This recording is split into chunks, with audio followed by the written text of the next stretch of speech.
Les squelettes de la suprématie blanche tombent du placard. Texte de Julia Wright.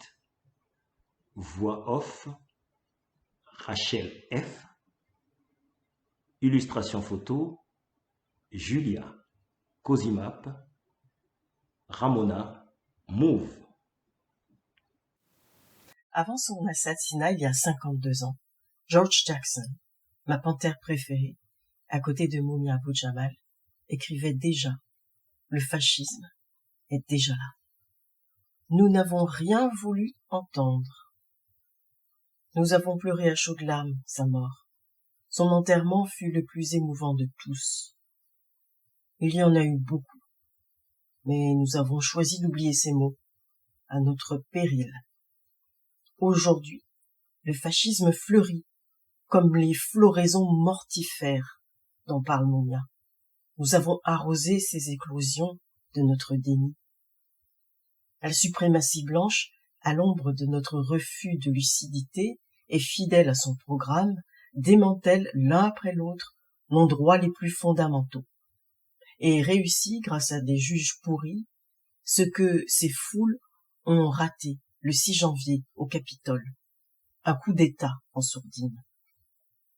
Mais je pense qu'en fait, malgré les apparences, nous vivons une époque pleine de potentiel de changement.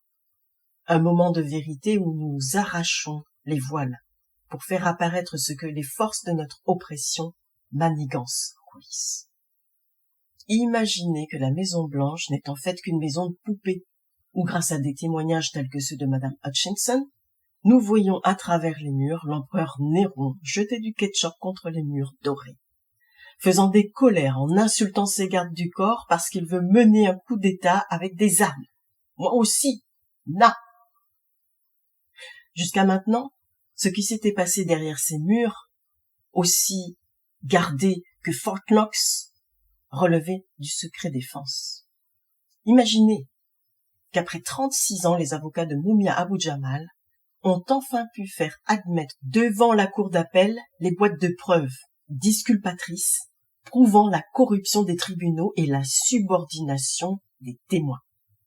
Ces mêmes boîtes qui ont moisi dans un placard fermé à clé dans un entresol du bureau du procureur de Philadelphie et qui ont été retrouvées par hasard et remises à la défense parce que, heureusement, l'œil d'une caméra indiscrète suivait ce jour-là le train-train quotidien du bureau. Imaginez qu'au moins 2 des enfants de l'organisation éco-radicale noire Move à Philadelphie, qui furent brûlés vifs lors du bombardement militaire de leur maison le 13 mai 1985, ne reposaient pas en paix, puisque leurs ossements servaient encore l'année dernière à des cours d'anthropologie universitaire en médecine légale en Pennsylvanie. Mais que l'horreur ne s'est pas arrêtée là, puisque le reste de leurs ossements furent oubliés pêle-mêle dans des boîtes en carton, dans un coin non réfrigéré de la morgue de la ville de l'amour fraternel. Une mère est morte de douleur. La nouvelle est parvenue jusqu'aux Nations Unies qui a envoyé ses condoléances. Imaginez des boîtes de rangement en carton pour cercueil. Aujourd'hui, Move demande tout autant que des réparations financières la libération de leur ami Mumia. Sachez qu'hier, la nouvelle est tombée, qu'au fin fond d'une cave humide d'un tribunal de la ville de Greenwood, au Mississippi, un document explosif a été retrouvé. Un document qui moisissait dans l'obscurité depuis 67 ans, depuis le mois d'août 1955, quand le jeune Emmett Till, un noir âgé de 14 ans, a été lynché. Le jeune Emmett était entré acheter des bonbons dans l'épicerie tenue par un couple de blancs. Caroline Bryant, la propriétaire, tenait le magasin ce jour-là et a répandu la rumeur que le petit Emmett avait tenté de la violer. Cette femme, à l'origine du lynchage, qui fut exécutée par son mari et le demi-frère de celui-ci, est revenue 2 fois sur ses dires. Elle a avoué 2 fois avoir menti. Dès 1955, quand elle fut questionnée par le FBI et il y a 3 ans, auprès d'un biographe. La famille d'Emmett Till Ayant donc demandé une réouverture de l'enquête, le ministère de la Justice de Biden a conclu à un non-lieu et Caroline Bryant resta libre. Le document retrouvé le 21 juin 2022 est un mandat d'arrêt non exécuté contre les deux frères et Caroline Bryant. En 1955, les deux frères furent acquittés et vendirent même leur confession à une revue en mal de sensation. Puis ils vécurent libres jusqu'à leur mort. Madame Bryant ne fut pas arrêtée, car, maintient le shérif, elle ne se trouvait pas à l'adresse indiquée. Le lynchage d'Emmett Till déclencha notre mouvement pour les droits civiques. Madame Bryant n'est toujours pas inquiétée. Nous levons là le couvercle sur une vérité fondamentale.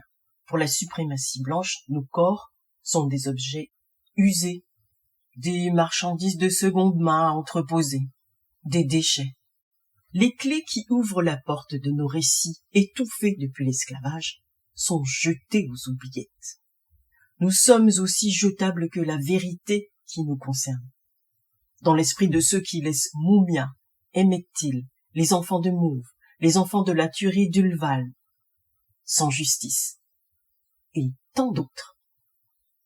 Nous sommes délaissés pour compte, condamnés à ce placard politique que constitue la prison, la pauvreté ou l'oubli. Mais la vérité n'a pas de date de péremption.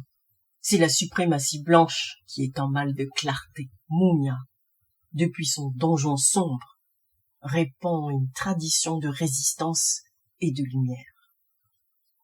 Julia Wright. Cosima. Mumia Health Comedy. Realist Elders Council. Radical Elders.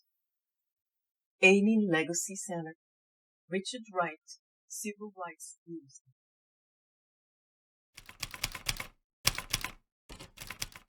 Les squelettes de la suprématie blanche tombent du placard.